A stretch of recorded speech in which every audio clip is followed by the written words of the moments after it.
I've noticed, you give a lot away for free. Like I said, I've been following your work for quite some time, through a Facebook group that we both belong to through Switcher Studio, and have just seen, the tips you put out there on just getting the best Wi-Fi connection, or even what you've done recently on building your business, and going so in depth into what you're charging and things like that. At least me, I don't see that a whole lot. So, and maybe this is a lesson for people thinking about starting a business or just getting into the world of working for themselves. How important is that to continue to spread the knowledge to folks in your industry and kind of help each other out? It's that's something I've thought a lot about, a lot, and I have gotten heat from so many people that I've worked with along the way, from the movie industry, from the high end production industry. Like, Chris, why would you take everything that you do and know, and that we're doing as well, by the way? Why would you take all of that away? What is your bread and butter? Why would you give that all away for free? And I would charge, and my response is, I charge you with two things. First off, I believe that our legacy has already been told. It's our responsibility to live up to it.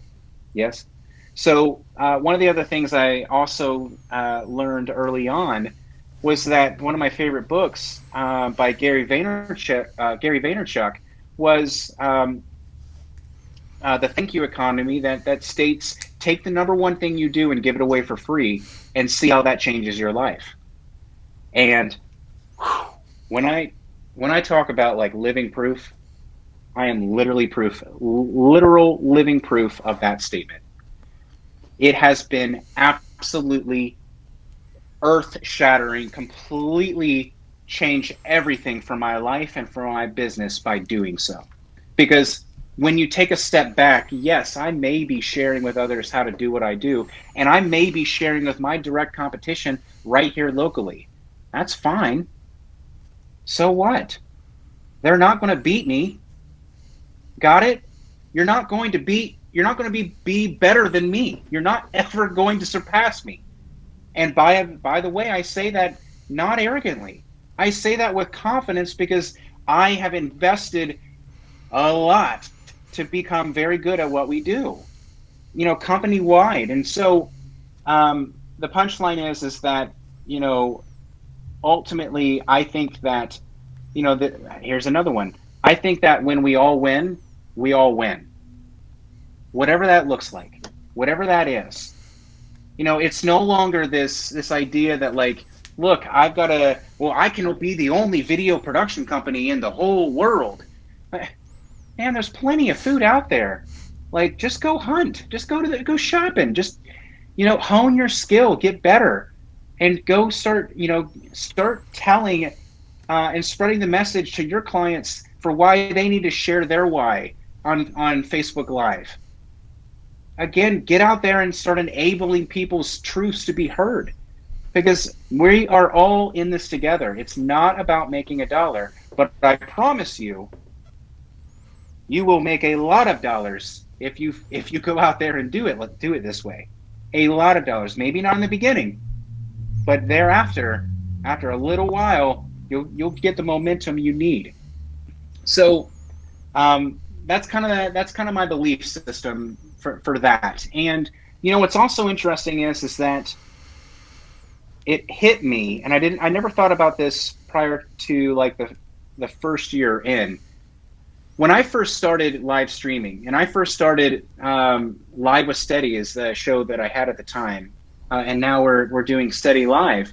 When I first started with all of this, it was it was like, hi guys, I'm Chris, and it was awful. I couldn't even say my name on camera, like, it was terrible. And I even referenced that in the show of, like, I even posted my very first Facebook Live that I literally rehearsed in my head and in the shower and getting ready in that morning for 2.5 hours of what I wanted to say. And then when I went live, I was going to be like this 10, 15-minute spiel, and it was a minute and a half.